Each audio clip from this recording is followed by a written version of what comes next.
to us. Excuse me, ma'am. You are not visible. We want to see you also. Okay.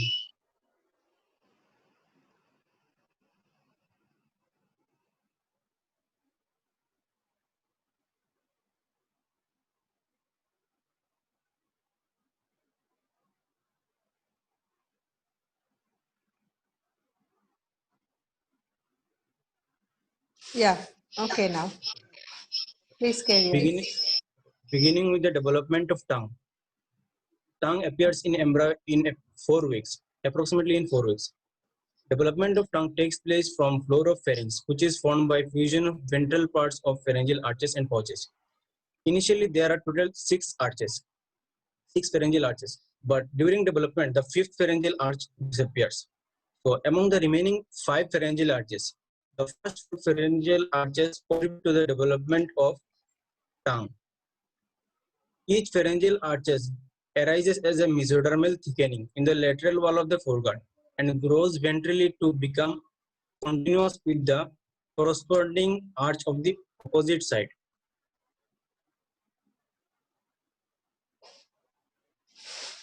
The first pharyngeal arches give rise to 3 swellings. Tuberculum impar in the middle, which separates the 2 lateral lingual swellings.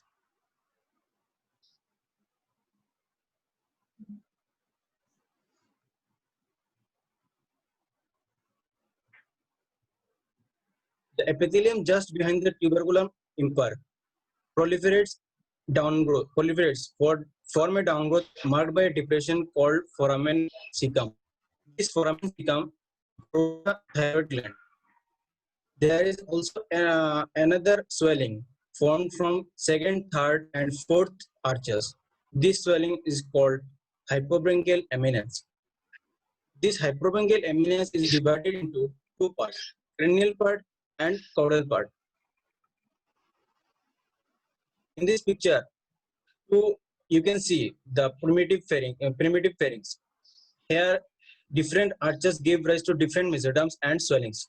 These are the 2 lateral lingual swellings and forms the anterior two-third of the tongue or body of the tongue. The second arch mesoderm gets buried below the surface by third arch mesoderm, from which joins with the mesoderm of the first arch. In this picture, you can clearly see the second arch mesoderm buried under the mesoderm of the arch, and third arch mesoderm connected with the first arch mesoderm. The posterior one-third of the tongue is formed by the cranial part of hypobranchial eminence. So this is the hypobranchial eminence. The cranial part is this, and this is the caudal part. Caudal part gives rise to epiglottis, and the part give rise to posterior one-third of the tongue. Sometimes these 2 swellings, lateral lingual swellings, do not merge. So as a result, there is a clinical condition called bifid tongue. The posterior most part of the tongue is formed from the 4th pharyngeal arch. So we can conclude that the anterior two-thirds of the tongue is formed from the first arch, and the posterior one-third of the tongue is formed from the second arch, and the posterior most part of the tongue is formed from 4th arch. The anterior and posterior part of the tongue is separated by a junction. This is indicated by V shape called sulcus terminalis. This is sulcus terminalis. Now we will see some derived component of tongue, the embryonic component. Mucosa of anterior two-thirds of the tongue is formed from first arch, and mucosa of posterior one-third of the tongue is formed from the third pharyngeal arch. Mucosa, the posterior most near venugula, formed from 4th arch. Musculature, except all muscles of the tongue, except the palatoglossus, are formed from occipital myotomes. As these occipital myotomes are supplied by hypoglossal nerve, so these muscles of the tongue also supplied by hypoglossal nerve, except this palatoglossus. This picture showing the development of tongue in different arches giving rise to different swellings. For example, the first arch give rise to two lateral swellings and in midline there is another swelling called tuberculum impar. These two are the lateral lingual swelling, and this is the tuberculum impar. And the second, third, this is the hyperpungal eminence, which has two part, cranial and caudal part. These two lateral lingual swelling grows and merges with the tuberculum impar and forms the anterior part of the tongue. Cranial part grows and develops, grows and forms the posterior one third of the tongue. And the caudal part develops to form the epiglottis. In this picture, different parts of the developed tongue with their origin is shown. For example, this is the anterior two-third of the tongue. This is formed from the first pharyngeal arches. This is the posterior one-third of the tongue, formed from the third pharyngeal arches. And this yellow color is showing the posterior most portion of the tongue, which is originated from the fourth pharyngeal arches. The nerve supply of these different parts of the tongue is according to these pharyngeal arches. For example, the first arch gives rise to two nerves, which supply the anterior two-third of the tongue. These two nerves are lingual nerve and chorda tympani. And also, the second nerve also gives rise to glossopharyngeal nerve, and the fourth arch gives rise to lateral laryngeal superior laryngeal nerve. Fourth arch gives rise to superior laryngeal nerve. So from here, Ansali will continue the next part. Thank you.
Actually, we can't hear you.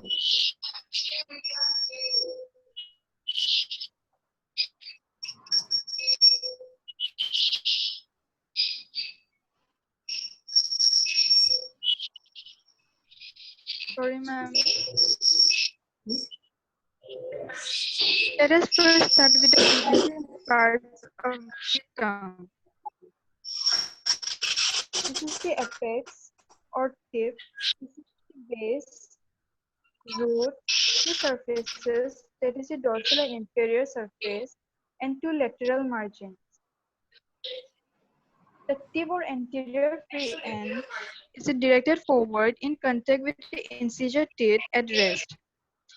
The base is directed backwards towards oropharynx and formed by posterior one-third of the tongue. The root is attached to the floor of the mouth and extends from symphysis menti to hyoid bone. It is formed by floor fibers of genioglossus muscle. Anterior two-third, which is the oral or pre-sulcal part, and posterior one-third, which is the pharyngeal or post-sulcal part. The sulcus passes anterolaterally from a median depression called foramen cecum. It indicates side of upper end of thyroid diverticulum.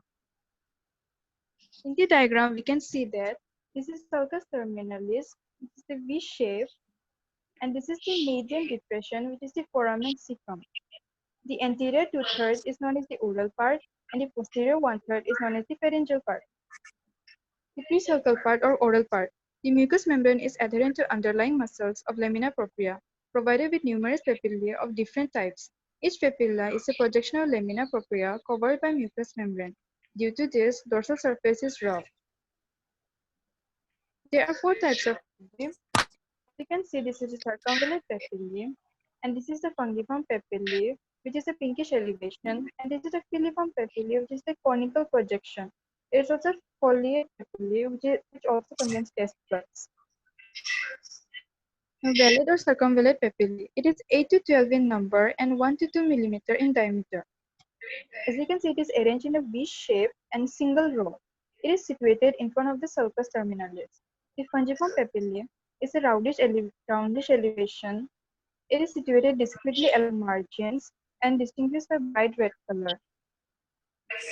The foliate papillae is 3 or 4 vertical mucus folds. It is present at the margins of the tongue in front of the sulcus terminalis. They contain taste buds. The filiform or conical papillae are numerous tiny conical projections over the entire dorsal surface. They are devoid of taste buds, and its epithelial cells of tip of the papillae is keratinized, which makes it rough and gives the velvety appearance of the tongue. The postsulcal or the pharyngeal part. It lies behind palatoglossal arch and sulcus terminalis. It is connected to epiglottis by a median and a lateral glossoepiglottic fold. The depression in between, that is epiglottic vallecula. This is the epiglottic vallecula. This depression are the epiglottic vallecula. The mucous membrane is devoid of papilla. It is separated from underlying muscles by a loose submucous coat, which contain mucus and serous glands, and numerous lymphoid follicles, which is the lingual tonsils. Inferior surface. The inferior surface is covered by mucous membrane and is devoid of papillae. It is reflected onto the floor of the tongue. Its features are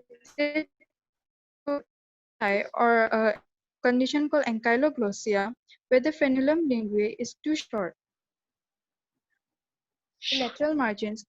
Each margin is covered by mucous membrane. The palatoglossal arch is attached at the junction of the anterior two-thirds and posterior one-third of the tongue. Let us see the muscles of the tongue. Tongue is divided into two symmetrical halves by a median fibrous septum. Each half contains striated muscles arranged in two groups, that is extrinsic muscles and intrinsic muscles. The extrinsic muscles are genioglossus muscle, hyoglossus muscle, styloglossus muscle, and palatoglossal muscle. All of these muscles alters the position of the tongue. While the intrinsic muscles involve superior longitudinal, inferior longitudinal, transversus linguae, verticalis linguae. All of these muscles alters the shape of the tongue. Let us first see about the extrinsic muscles. As you can see in the diagram, this is the genioglossus muscle. It connects the tongue to the mandible. And this is the hyoglossus muscle, which connects the tongue to the hyoid bone. This is the styloglossus muscle, which connects the tongue to the styloid process.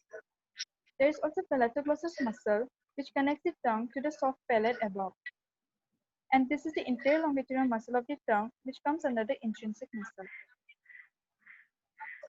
Genioglossus muscle. It is a fan-shaped bulky muscle which originates from the upper genial tubercle of mandible. Its lower fibers inserts to the body of the hyoid. Its intermediate fibers passes deep to hyoglossus and are continuous with the middle constrictor of pharynx. The upper fibers turn forward and upward and are inserted into tongue, extending from root to apex. Its action is to protrude the tip of the tongue and make the dorsal surface concave. Genioglossus muscle is also known as the safety muscle of the tongue.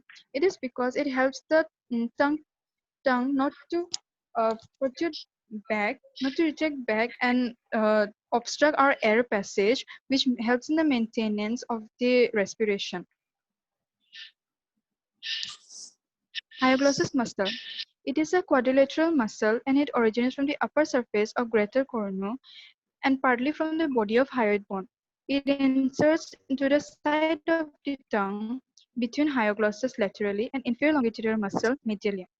Its action is to depress side of the tongue and makes the dorsum convex. Styloglossus muscle. It originates from the tip of the styloid process and stylomandibular ligament. It inserts into the side of the tongue. Its oblique fibers interdigitate with hyoglossus muscle and longitudinal fibers continue with inferior longitudinal muscle. Its action is to retract the tongue backwards and upwards. Palatoglossal muscle. It originates from the oral surface of palatal and aponeurosis and inserts into the side of the tongue in front of sulcus terminalis. Its action is to elevate the base of the tongue and narrow the oropharyngeal isthmus. Let us look at the intrinsic muscles. This is a longitudinal muscle, which is a superior longitudinal. This is a transversus muscle. This is a vertical muscle. There are also genioglossus muscles present and the geniohyoid muscle present. Superior longitudinal muscle. It is present just deep to dorsal surface of tongue and originates from the submucosal connective tissue at the back of the tongue and from the median septum of the tongue. It enters into the muscle fibers, which passes forward and obliquely to submucosal connective tissue and mucosa on margins of tongue. Its function is to reduce the length of the tongue and make the dorsal surface concave from side to side. Inferior longitudinal muscle. It is present deep to inferior surface of tongue. It originates from the root of the tongue and some fibers originate from hyoid bone. It enters at the apex of the tongue and it functions as a shortened tongue and makes the dorsal surface convex. Transversal linguae originates from the median septum of the tongue and inserts it is submucosal connective. Its action is to make the tongue narrow and elongated. Vertical tongue. It inserts at the side of the tongue. Its action is to make the tongue broad and flatten. Now let us talk about the blood supply. Arterial supply. The tongue is supplied chiefly by the lingual artery. It is a branch of external carotid artery which runs above the greater horn of the hyoid bone, deep to hyoglossus and passes forward to the tip. It gives off dorsal lingual arteries. As you can see in the diagram, this is the lingual artery and this is the dorsal lingual arteries which supplies the posterior part of the tongue. And this is the deep lingual artery which supplies the anterior part of the tongue. And this is the sublingual artery which supplies the sublingual gland. The root of the tongue is also supplied by tonsillar artery, a branch of facial artery, and ascending pharyngeal artery, a branch of external carotid artery. In this diagram, we can see the tonsillar artery, which is the branch of the facial artery. And this is the ascending pharyngeal artery, which is the branch of the external carotid artery. The rest of the part is supplied by the arteria profunda linguae. Now the venous drainage. The arrangement of vena comitatus or veins of the tongue is variable. Two vena comitatus accompanies the lingual artery and one vena comitatus accompanies the hypoglossal nerve. Deep lingual vein is the largest and principal vein of the tongue. It is visible on the inferior surface of the tongue. It runs backwards and crosses the genioglossus and hypoglossal below the hypoglossal nerve. These veins unite at the posterior border of the hyoglossus to form the lingual vein, which ends into the internal jugular vein either directly or indirectly. In the diagram, we can see this is the dorsal lingual veins, which accompanies the lingual artery, and this is the principal vein, which is the deep lingual vein, which accompanies the hypoglossal nerve. They unite and form the lingual vein and drains directly or indirectly into internal jugular vein. The nerve supply. Motor supply. The motor supply is supplied by all the muscles of the tongue are supplied by hypoglossal nerve, except the palatoglossus, which is supplied by cranial part of accessory nerve via pharyngeal plexus. The sensory nerve supply. On the anterior two-thirds of the tongue, the general sensation is supplied by the lingual nerve, which is the branch of the mandibular nerve, and the taste is supplied by the chorda tympani of facial nerve. On the posterior one-third of the tongue, including circumvellar papillae, both general and taste sensation is supplied by glossopharyngeal nerve. The posteriormost part of the tongue is innervated by the vagus nerve through internal laryngeal branch. In this diagram, we can see on the right side there is the sensory nerve supplies. On the anterior two-thirds, we can see that the lingual nerve and the chorda tympani supplies the general sensation and taste sensation respectively. And on the posterior one-third, there is glossopharyngeal nerve, which supplies the general taste and sensation both. And this is the posteriormost part, which is supplied by the vagus nerve through internal laryngeal nerve. On the left side, we can see the motor nerves. All the muscles are supplied by the hypoglossal nerve, except the palatoglossal nerve, which is innervated by the vagus nerve. Now the rest of the part will be presented by my friend Dinesh Punia. Thank you.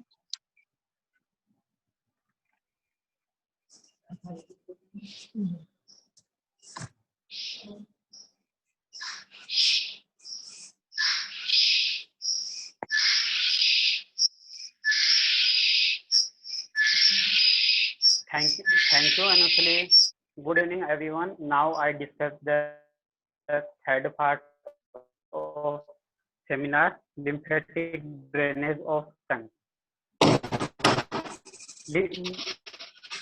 And applied anatomy of tongue. Lymphatics consist of intramuscular and submucous layers, drain tip and phrenoid linguae to submental node after passing mylohyoid few pass in the front of hyoid bone drain into jugulo-homohyoid lymphatic node. After passing mylohyoid, few drain into submandibular node. Few pass deep to mylohyoid and terminate into jugulo-digastric node.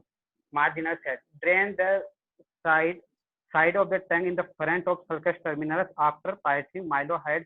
Some drain into submandibular node. Some pass deep to mylohyoid and drain into jugulo-digastric and jugulo-homohyoid lymphatic node.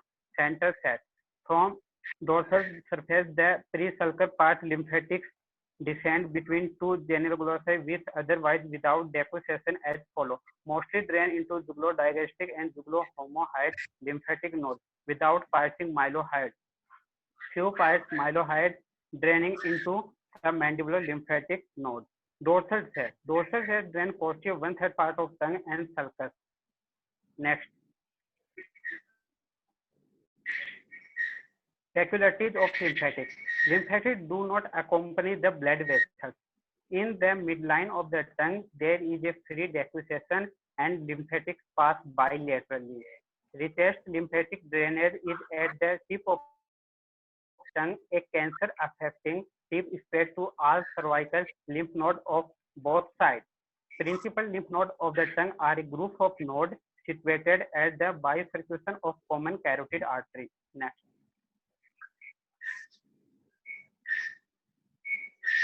The lymphatic arrangement of tongue is also seen in this diagram. This diagram shows the apical sets are drained in some mental node, otherwise directly drained into deep cervical lymph node, and the marginal set drain into submandibular node, otherwise directly drain into deep cervical lymph node, and the center part drain into deep cervical lymph node. These are jugulo-digastric node and jugulo-homohyoid node. Next. Applied anatomy. In unconscious patient, the tongue may fall back and obstruct the air passage. This can be prevented by lying the patient on the side with head down, otherwise by keeping the tongue pulled out mechanically. In the carcinoma of tongue, the affected side of tongue is removed surgically. All deep cervical nodes are also removed block dissection. Carcinoma of posterior 1/3 part of tongue is more dangerous due to bilateral lymphatic spread. Next.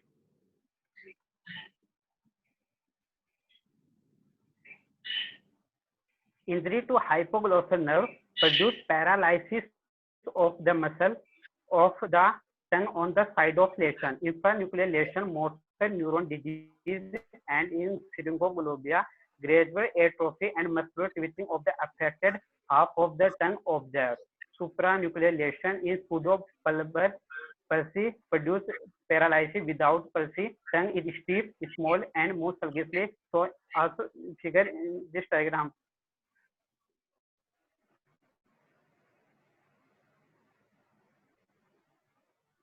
Next.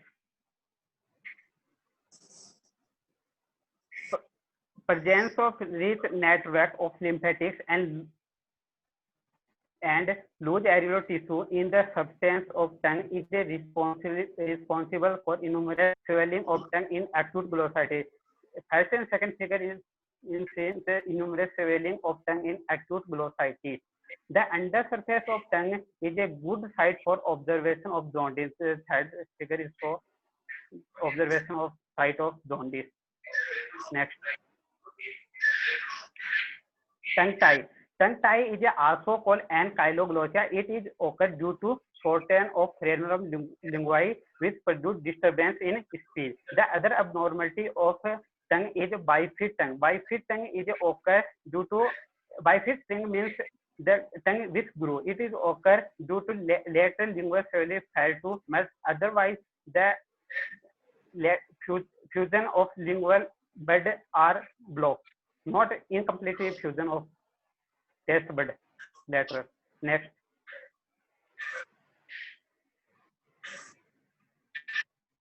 Microglossia, otherwise hypoglossia, uncommon development condition of unknown origin characterized by abnormally small tongue. Entire tongue may be missing. It's called aglossia. Length of the mandibular arch will be smaller due to smaller size of tongue. Next.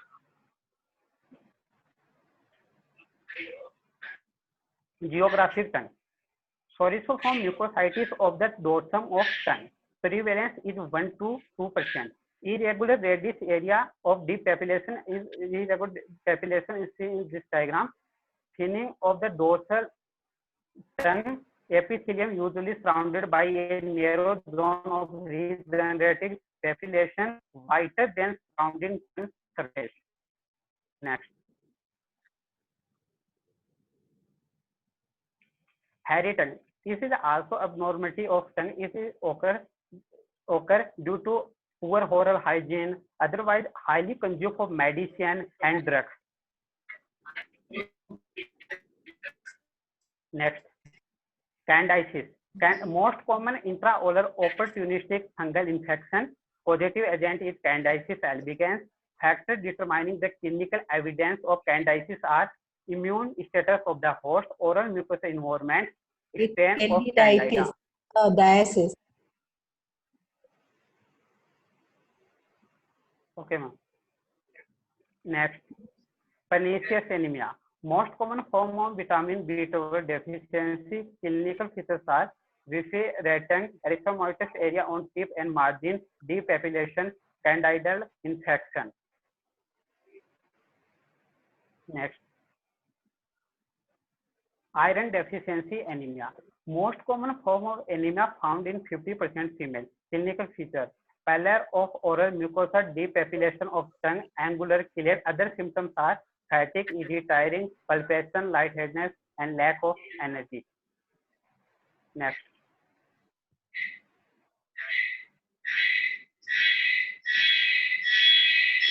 Tertiary syphilis and interstitial glossitis. Tongue may be affected by gumma formation, non-accelerating irregular indusation, asymmetric pattern of groove, leukoplakia. Leukoplakia means white patches inside the mouth. Inside mouth. Next.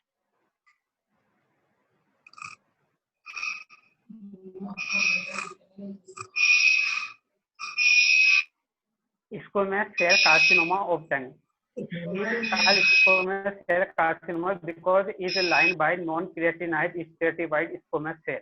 Most common intraoral site. 60% of lesion arise from the anterior two-third part of tongue. The affected side of tongue is removed surgically. All the deep cervical lymph node are also removed. Block dissection of neck. Unilateral block dissection of the neck should be efficacious for yearly carcinoma of the tongue, lateral border of tongue, but because of the bilateral lymphatic drainage, bilateral dissection should be performed. If the tip of the tongue, the frenulum, otherwise the dorsum of the tongue is involved. Next.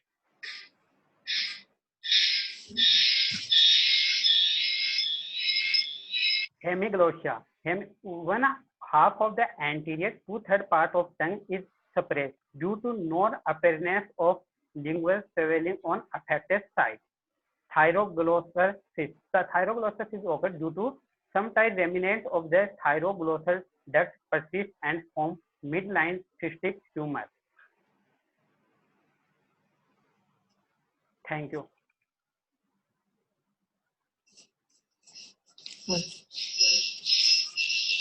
Okay. Minsar, can you tell me the nerve of the second pharyngeal arch?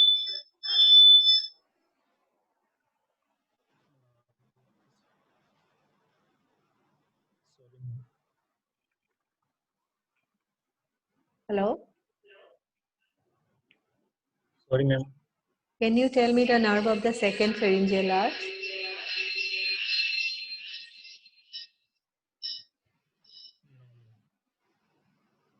Because you have been telling us about the development, isn't it? You should know the nerve of the second pharyngeal arch also.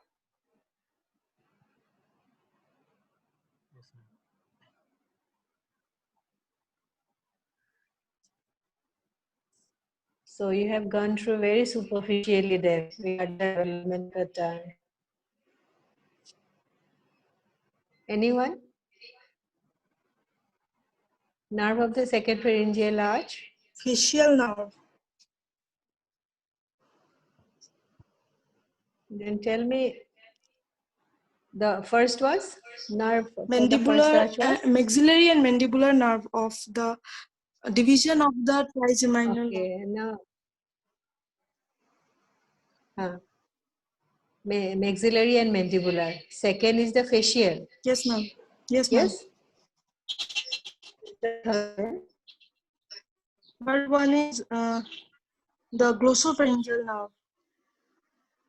Now, coming to the nerve supply of the tongue. So, since it is deriving from the first, second, third, fourth pharyngeal arches, why not we say the nerve supply of the tongue is from the facial also directly? What's the reason behind it? Bimshad should be able to answer this because he told us about the development. This has something to do with the development. There is second arch is buried under the third arch mesoderm. That's why we don't say that the Yes, ma'am. second arch nerve will be supplying the tongue, isn't it? Okay, Ansuli, does all the papilla contain taste buds?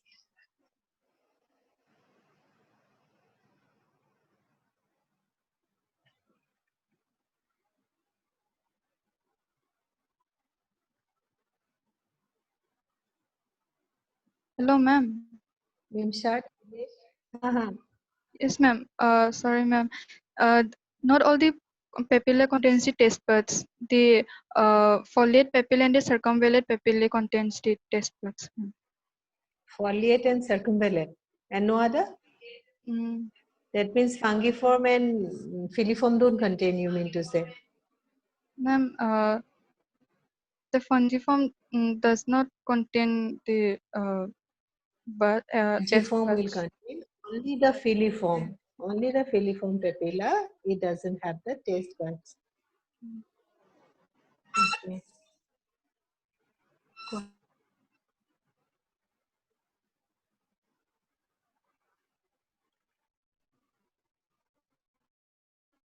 Lymphatic drainage from the tip of the tongue will first go to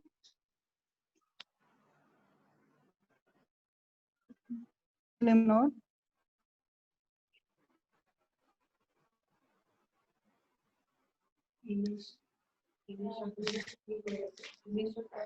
Dinesh, yeah. Yes, ma'am. Yes, you can answer. It will go to the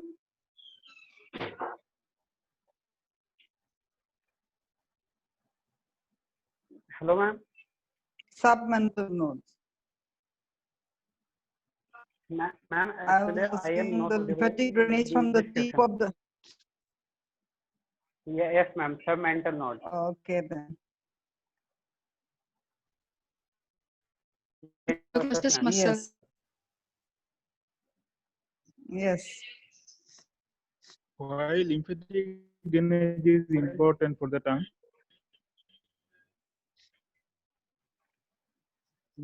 Clinically,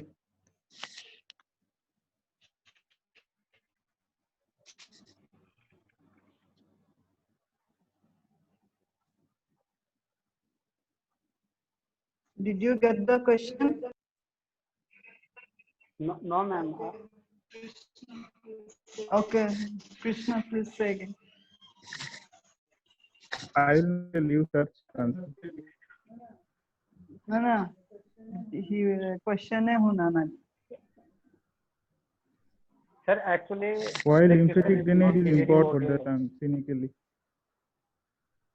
Why lymphatic drainage is important clinically? Yes, ma'am. Yes, ma'am. Yes, ma'am. Because the squamous cell carcinoma of tongue is spread by bilateral lymphatic cells.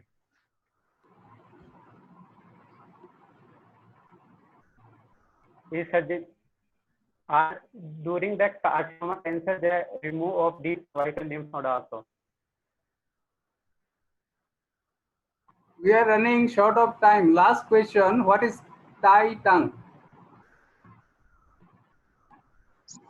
Sir, where yes, the sir. frenulum linguae becomes short. Titan is also called, yes, I'm sure.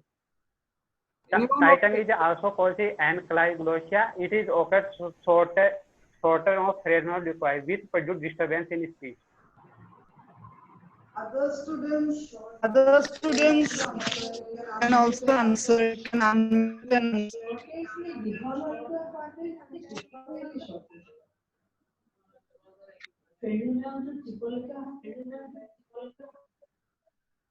Okay, meeting will be ending now. If any question.